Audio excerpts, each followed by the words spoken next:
Ever wondered what secrets museums keep locked away? We all love wandering through halls filled with ancient artifacts and beautiful art. But what about the items that are too dangerous for public display? These aren't just old relics. They're cursed objects, radioactive materials, and even deadly biological specimens. Today we re-unlocking the vaults of the world's most enigmatic collections to reveal the artifacts you're not allowed to see. Let's start with something that glows in the dark, and not in a good way. Hidden away in secure facilities are artifacts from the early days of nuclear science. Think of Marie Curie's notebooks. After more than a century, they are still so radioactive that they have to be stored in light-lined boxes. Anyone wishing to view them must wear protective gear. Imagine her brilliant thoughts and discoveries are literally trapped on pages that could harm you. It's not just her notebooks. Lab equipment, personal items, even furniture from that era are often kept under lock and key, a silent, glowing testament to the pioneers of the atomic age. These items are too hazardous to ever be put on a normal museum floor. Now let's move from the radioactive to the reputedly cursed. We've all heard stories, right? The objects that bring bad luck to anyone who owns them. Well, some museums take these claims very seriously. Take the story of the woman from Lem, also known as the goddess of death. This limestone statue, discovered in Cyprus, dates back to 3500 BC. Every family that has owned it has met with sudden and tragic ends. After a series of inexplicable deaths, the last private owner donated it to the Royal Scottish Museum in Edinburgh. Even there, the curator who handled the statue died within a year. Today, it's kept securely behind glass, and some say museum staff are still wary of it. Is it a coincidence, or is there a darker force at play? Museums have to consider not just the physical safety of visitors, but also the potential psychological impact of such objects. Another famous cursed artifact is the Hope Diamond. Now on display at the Smithsonian, it's one of the most visited museum objects in the world. But its history is riddled with tales of misfortune, madness, and death for its owners. From being stolen from an idol in India to its association with the French Revolution, and the tragic lives of its wealthy owners, the diamond's journey is a soap opera of despair. While the Smithsonian downplays the curse, presenting the stories as folklore, the legend persists. The sheer weight of its history is enough to make you shiver. Even behind reinforced glass, its allure is matched only by its dark reputation. And what about artifacts that are biologically hazardous? Museums, especially natural history museums, collect samples of all kinds of life. This includes specimens carrying diseases. For example, the Mutter Museum in Philadelphia is famous for its collection of medical oddities. It houses slices of Albert Einstein's brain, but it also holds slides containing cholera from a 19th century epidemic. These samples are invaluable for scientific research, allowing scientists to study the evolution of diseases. But they are incredibly dangerous. They must be handled in highly controlled environments, far from the curious hands of the public. The museum's role here is twofold: to preserve a piece of medical history and to protect the public from the very thing it's preserving.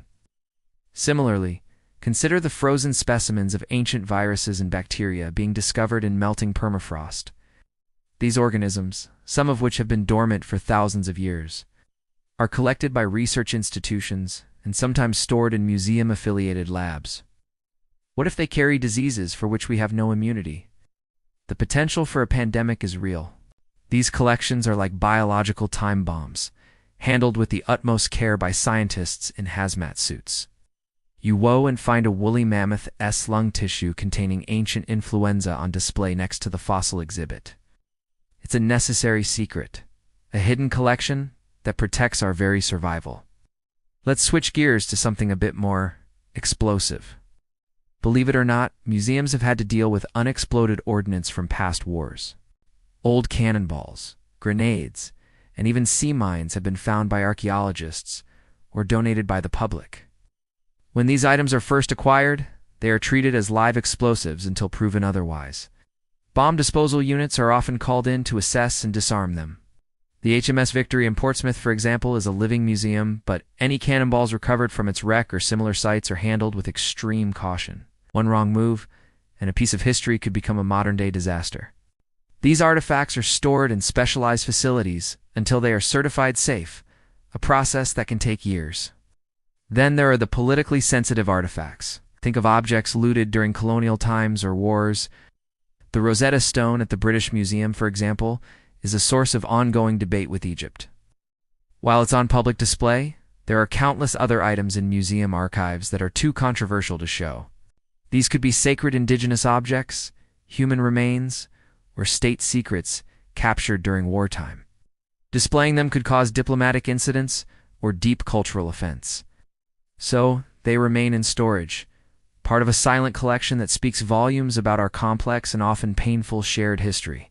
Curators must navigate a minefield of ethical considerations, deciding what to show, what to return, and what to keep hidden.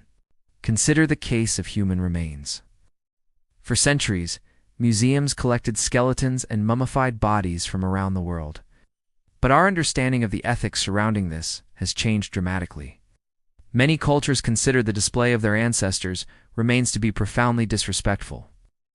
As a result, museums worldwide have been deaccessioning these collections, either returning them to their communities of origin or moving them to private storage.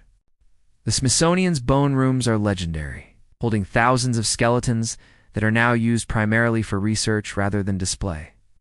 This hidden collection reflects a shift in our values, a growing recognition of the dignity of the dead.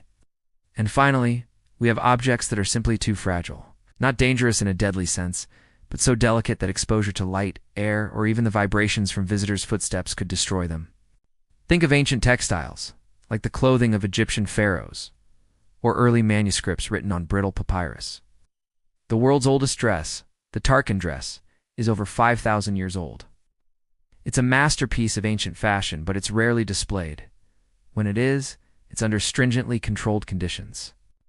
Most of the time, it rests in a climate-controlled dark storage facility. These artifacts are in a constant slow-motion battle against time itself, and the best way for museums to protect them is to keep them away from us. So, the next time you're in a museum, remember that what you see is just the tip of the iceberg. In secure vaults, climate-controlled rooms, and lead-lined boxes, a secret history of the world is being preserved. A history that is too radioactive, too cursed, too deadly, or too fragile for our eyes. It's a hidden world of artifacts that, for our own safety and their preservation, must remain locked away. Thanks for joining me on this journey into the secret vaults of our museums. If you found this as fascinating as I did, make sure to hit that like button and subscribe for more deep dives into the unknown. Let me know in the comments which of these hidden artifacts you found the most intriguing. See you next time.